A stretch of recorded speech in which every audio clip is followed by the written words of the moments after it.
The Librem 15 by Purism is a surprising device, particularly among laptops designed specifically to run GNU plus Linux operating systems. Technically, it's a workstation-class machine that sports an i7 processor, 2 solid-state drives, and up to 32 GB of RAM. And yet, it's also an ultra-thin and ultra-light computer. With its curved and triangular shape, its thickness is between 1 and 2 centimeters, which is about the same thickness as a small ballpoint pen in the front and a Sharpie on the back. It is lighter than the majority of computers we've tested, but we'll get back to that later in this video. With a 15.6 inches 1080p display, I can fit it snug in my medium-sized messenger bag without needing to plug it into external monitors to get work done. The display is an IPS, which means that you get reliable color reproduction from almost any viewing angle, and it has a matte finish, which is a huge plus. I've owned many laptops in my life, and when it comes to screens, nothing is more annoying than a glossy screen where you get a ton of reflections from windows or ceiling lights. Overall, the aluminum chassis feels sturdy without any noticeable flex. It's a very nice feel. This model sports a raw aluminum look, unlike the Librem 13 that has a black anodized aluminum finish. The hinge cover is plastic instead of metal like the rest, which is what we see on most laptops including the 2013 MacBooks. However, some newer laptops like the 2015 MacBook and 2016 MacBook do have a full metal hinge cover. I saw some previous reviews of older revisions of this model that were quite harsh, and I was relieved to see that the issues they mentioned have been fixed in this second revision of the laptop. The keyboard markings are alright, and there is the Purism logo instead of the Windows and Internet Explorer logo, and I have not encountered a problem with the fan. In my case, the fan stayed off when the system is not heavily loaded, but it did work pretty hard when I tried something more intensive like encoding video. The loudspeakers are below the computer, which means the way they sound will depend heavily on the type of surface the computer is on, whether it is wood, metal, stone, glass, and so on. That was actually not an issue for us. I always use studio headphones whenever I need quality, and I have never trusted any laptop's built-in speakers to deliver the kind of quality you would get from a pair of headphones or external speakers. The microphone has some audible noise, but thankfully the headphone jack has none. The microphone noise might be due to its rather unfortunate placement. Ideally, it should be on the screen frame at the top of the screen. That said, if you are someone who obsesses about the sound recording quality, you would never use a laptop's built-in microphone. You would get an external USB microphone at the very least, or a professional-grade phantom-powered microphone like what I'm using to narrate this video. The lid handle is somewhat short.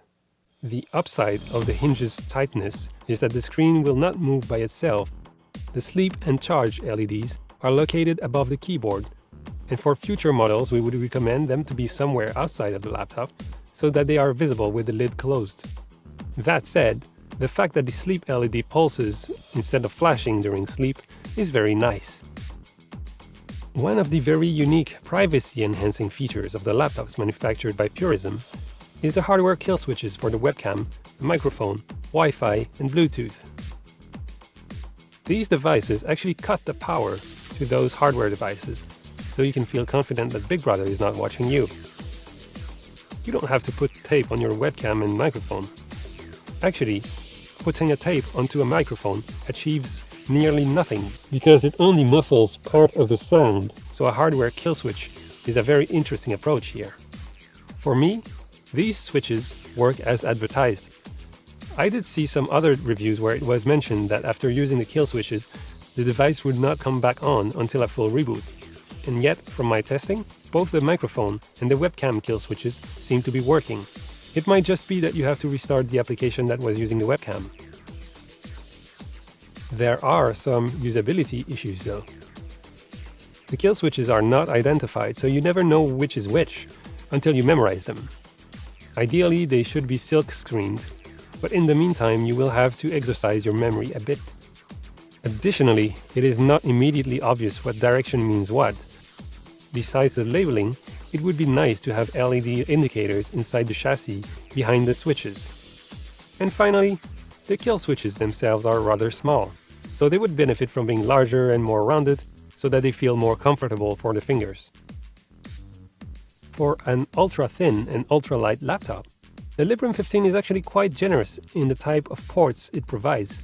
This particular model, version 2, came with 2 USB 2.0 ports, 2 USB 3.0 ports, and 1 USB 3.1 port with a USB Type-C reversible connector. It sports an HDMI 2.0 port, which works fine even at ultra-wide resolutions, a SD and MMC card reader, a dedicated standard power jack, and a standard headphone jack. The trackpad is similar to the 2013 MacBook. It's not the 2015 Force Touch trackpad from Apple, but it has about the same feel as their previous model.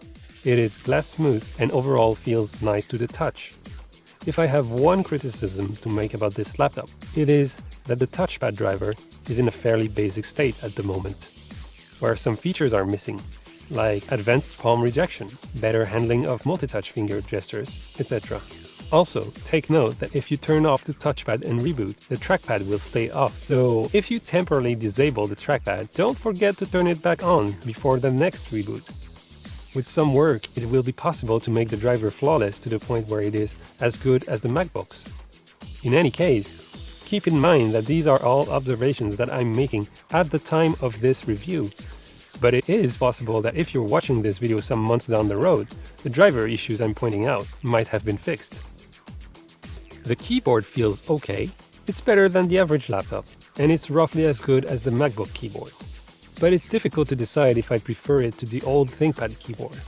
I've been using the old ThinkPad keyboards for almost a decade, and I'm fairly picky when it comes to keyboards, so take my criticism with a grain of salt.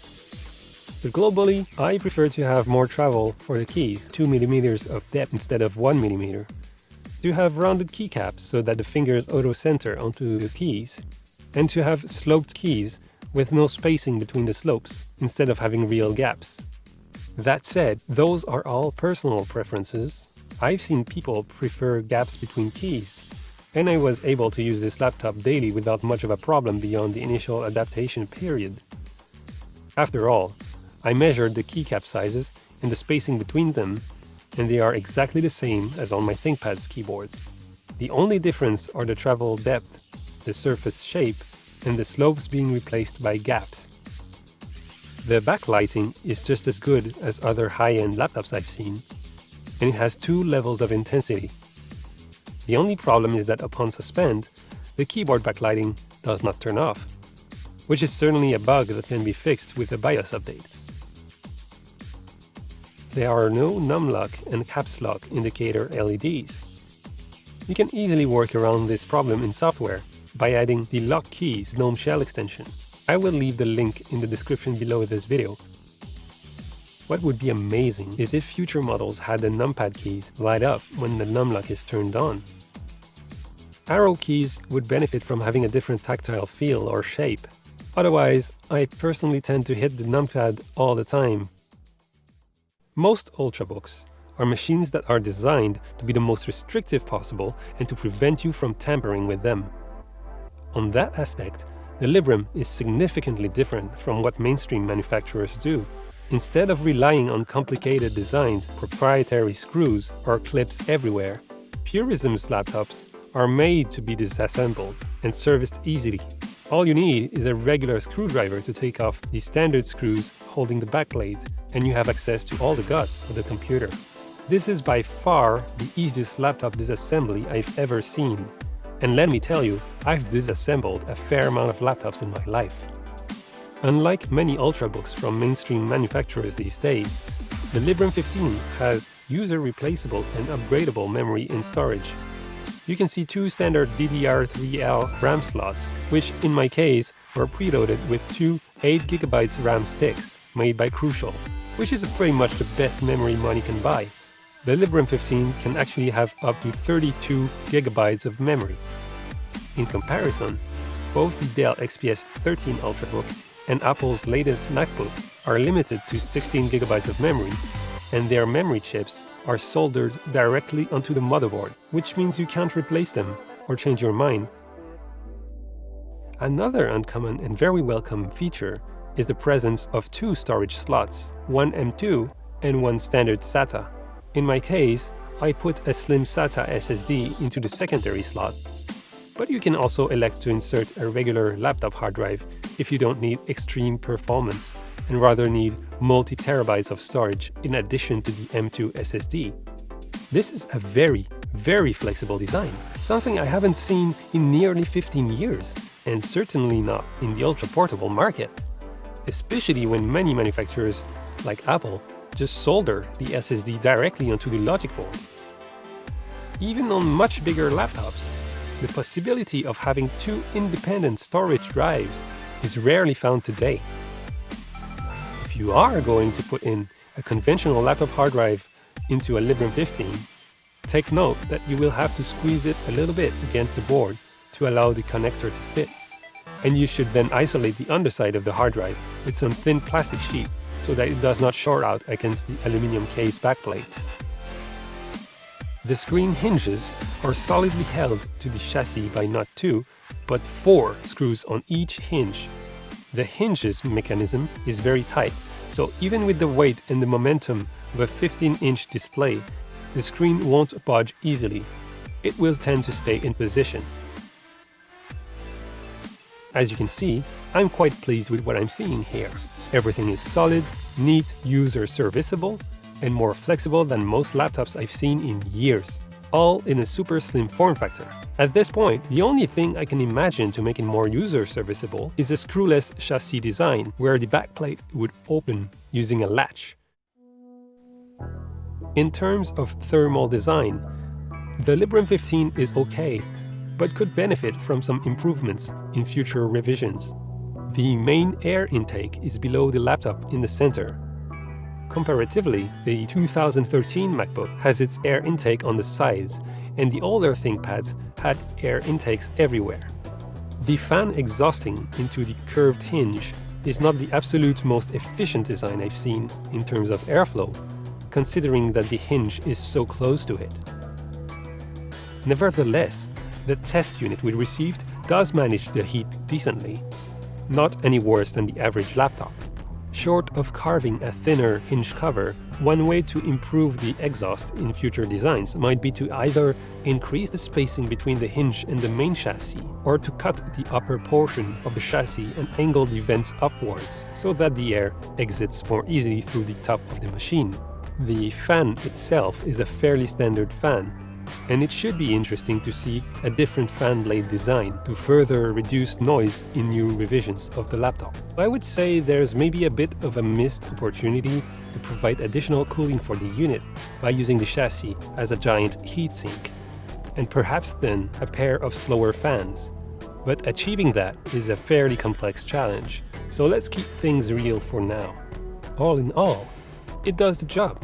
But I can definitely see some room for improvement when Purism manages to gain enough resources and supply chain leverage to do a complete redesign for this purpose.